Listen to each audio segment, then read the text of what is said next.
Oh man, my dad bought this car brand new back in 1998. It's a 1998 Honda Accord. Didn't run, but I put a lot of time and love into this car. Got her running oh, what is that?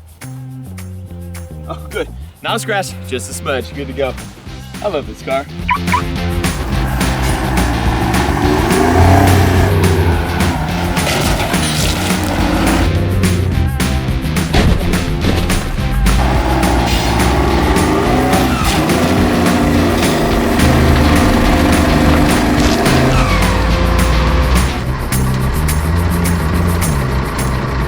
Yeah, Dr. McAllister, I got everything on your pool dialed in. pH is right where it should be. Weather sure is nice today. How your kids? Simon doing good at college? Oh, watch out, Dr. McAllister!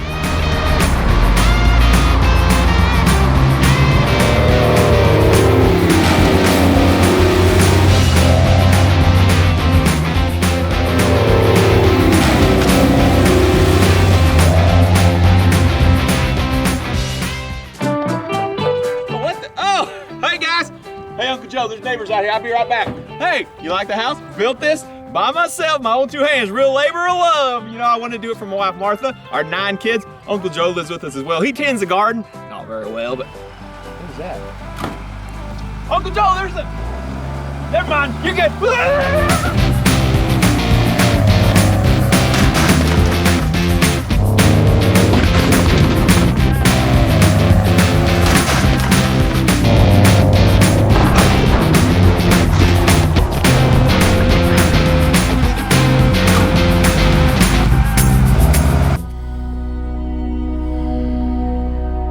Oh, hello, fellow companions. Welcome to the world we live in, where you can find inner peace with the world around you. This is nature, where we become one with who we are truly supposed to be. What is that? Jiminy Cricket! It's a metal monster!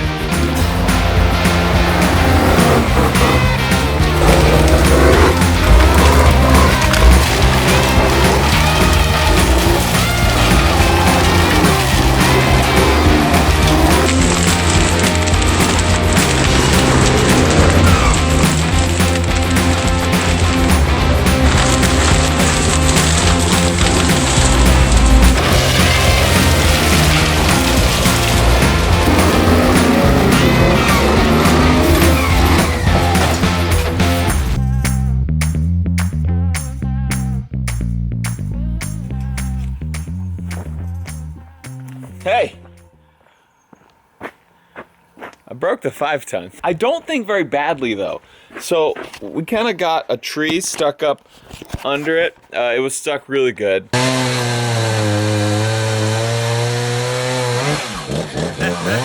don't know how it happened. We didn't take any damage up top where we had really worked hard to defend, as you have seen with all the armor and metal we put all over the front of this thing. No damage up there, but down here, when you get a log through here, it rips some stuff. It stretched all these lines, but this one actually broke. So that is an air line for our air brakes. It goes right here.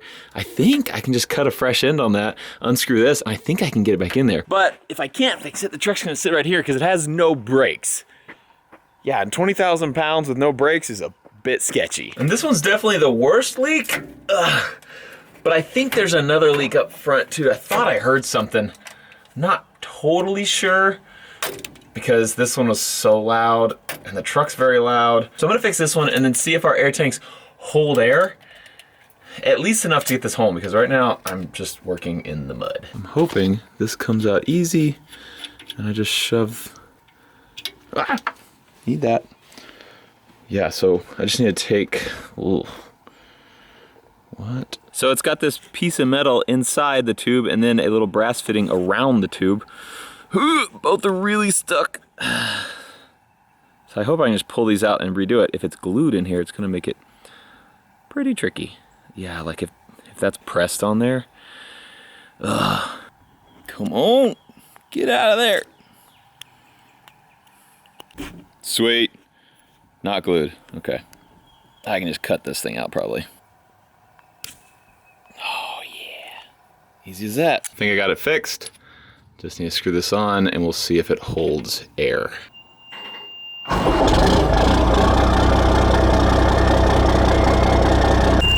sorry for this awesome alarm. The alarm means that you can't drive yet because there's not enough air in the air tanks. It does that every time you start out when the tanks are low. So these 2 gauges are 2 air tanks. We're gonna sit here for a little bit, see if they build pressure. Good and bad news. They're filling a little bit, but they don't get much more than this unless I'm revving it. The way it works, there's like a compressor basically hooked to the engine. The more RPM you give it, the more air pumps into the system, but we definitely have a leak. The leak I just fixed is not leaking. Oh, I can hear it. Where? Where are you? Oh. Oh! What is that? There's a freaking valve that just got turned. Sweet. That is fantastic. What? I don't even know what that is. But I hear no other leaks now. So I think it should fill up with air now. I'd like you to notice there is no annoying alarm going off because both air tanks are completely full. We can go home, Demolition.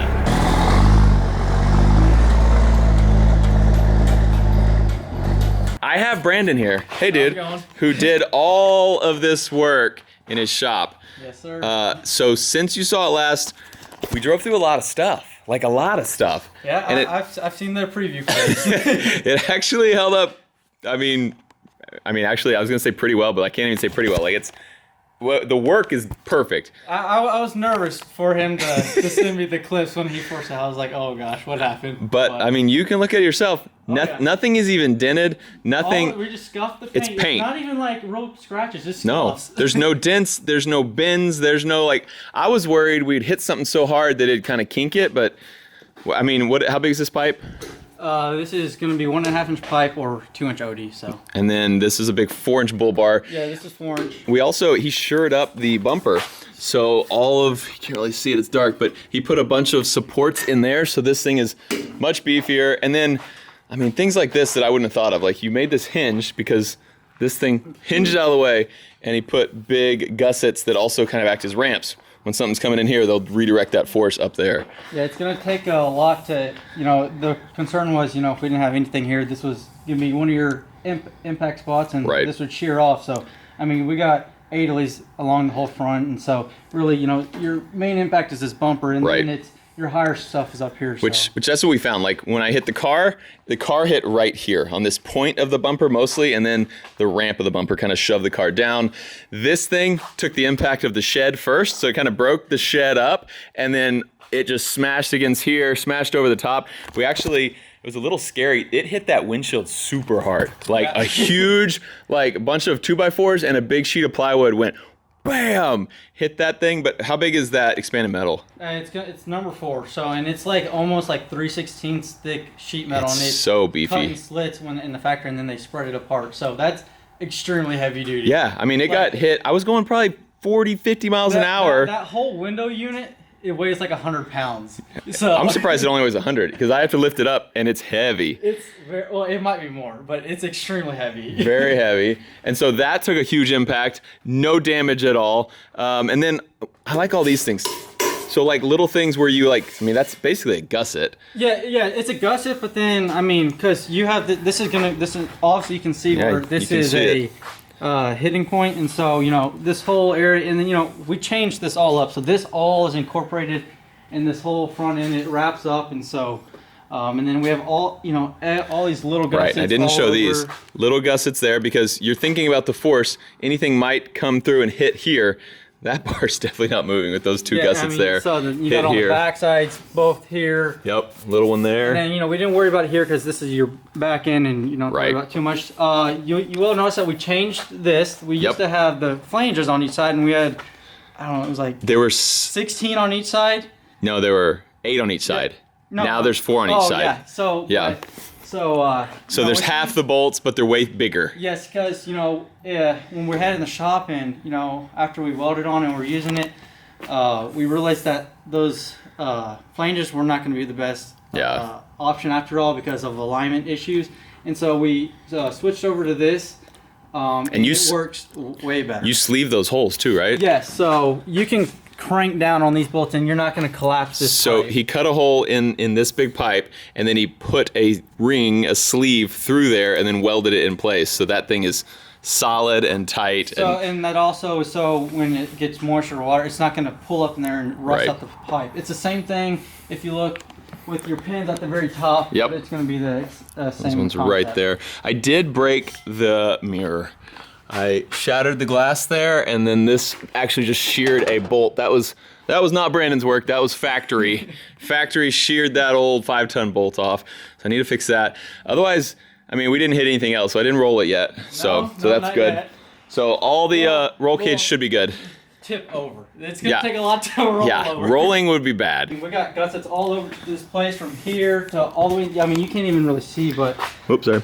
So yeah, you can see where he's tying this thing into the frame, and we got gussets here. We have gussets everywhere. Big gussets here tying it down into the frame. This bracket actually makes a C around. I think we touched on this, but this goes all the way around the frame. This is all 5/16 plate and grade 8 bolts. So I mean, it will take a lot to twist. Tell me about the back, because they've seen it in the preview, but we haven't talked about it at all. There's all these sticks in here. What happened? During the build process, my welding teacher from high school was taking a look at different points and how to improve some spots. But then he actually said, let's surprise Matt and let's do something unique and fill in this whole void area. There's like sticks on this somehow.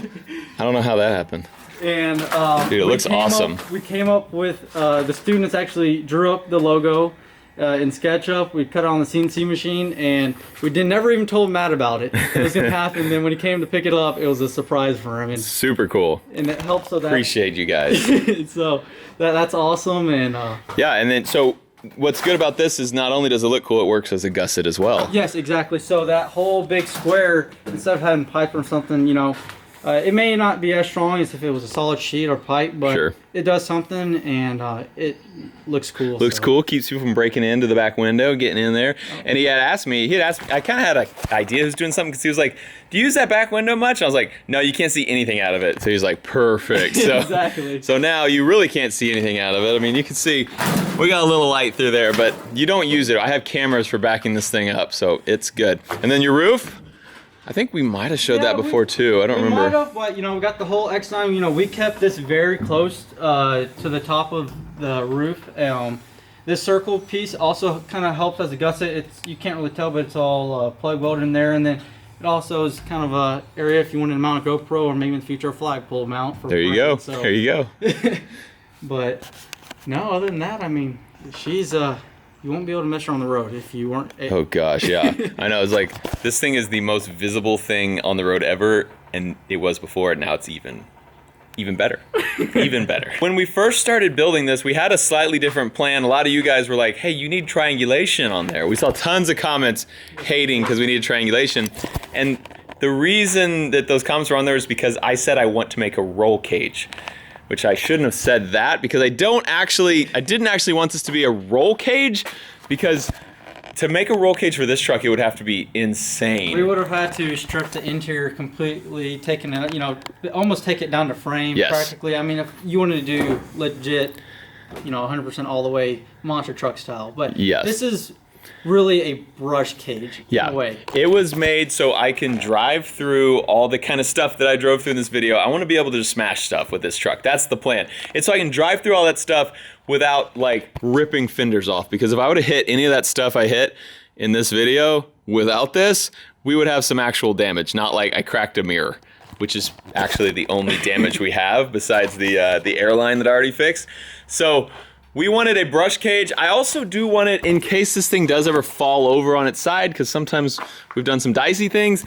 At least it'll keep the cab from crunching in. I don't ever plan to roll this thing. Of course, no one ever plans to roll it, but rolling it, I probably still would survive. But even because that cab is nothing but sheet metal. It's just thin sheet metal. It's so if I ever knocked, I was just worried if I knocked this thing down on its side when I'm like crushing a minivan or something, it would cave in and could kill me.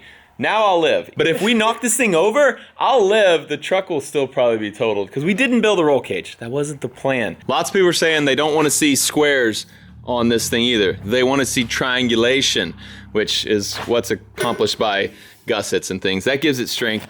We learned a lot. We kept the whole front square just for looks and aesthetics, and because this is a very big square boxy truck and we wanted it to match all that. If it does fall, this is not the part where you really need to worry about the triangulation. I mean, right. Where we have the triangulation, where it would be needed is where we could to our best extent, and that's on the roof and the back side. And yep. Where the doors, it would be nice to have it, but it blocks the doors. Possible. Yeah, it would be nice to have some. I mean, like in every race car, they have door bars. They come down at angles, and you have to climb over them. And we want our doors to still open. So, what do you think with all the weight added? What do you think we're at? I mean, how much do you think we added to this truck? I purchased around 2,000 pounds of steel. Yep. I didn't use all of it, but we also added a lot more in plate steel. So you're probably around 2,000 pounds. Really? That's a lot. Because when on my weight ticket, that's how much I purchased. Jeez. So with 2,000 pounds extra added, I would say I cannot feel a difference. I've had this truck back for what, a week or two? Yeah. Yeah, a couple weeks. I've been playing with it off camera. You guys haven't seen it. I cannot tell a difference. Like when I still do a boosted launch, it still takes off. But it's because this truck's made to carry 5 tons. Exactly. Like it's a big truck. It's made to haul heavy loads. I drive it around with an empty truck bed 99% of the time. So this 2,000 pounds of weight, it's like, this truck's like, ha, yeah. Good one. Plus, we've turned it up a little bit. We got a little extra power in this thing. But Brandon from CB Welding Solutions, linked in the description below. I want to just say, good job, man. Thank you. Like, let's look at these welds. Before I say that, let's check these out. Dang. This is all MIG? Yes, all MIG welded. So one of Whistling Diesel's guys, he came up and he was like, oh, that's all TIG weld is. I was like, nope. I was like, that's all MIG. He did all MIG. He likes it though. It looks good. But everything looks perfect. Brandon was the one who did the fence at the bunker, the stairs at the bunker. What else have you done? The railing. The railing at the bunker. He's gonna fix the barn. Yeah, we saw a roll-up door. Yep. I know there's a couple other projects. I don't know. Yeah, you did something in my kitchen. Yeah. What else? No. Every month we got a project. Basically, I hire Brandon for all the stuff that I don't. I'm like, I could learn to weld. I need to do it. And then I'm like, but Brandon will do it way better. So I'm just going to hire Brandon. Anyway, thanks, man. This thing looks awesome. And I'll probably be bringing it back to you when I find something harder to run it into and mess something up. Thank you guys for watching this episode of Off the Ranch. Hope you like the kind of more cinematic. We wanted to do something a little fancy for the reveal of the 5-ton. Hope you like it. I love you. I'll see you next time.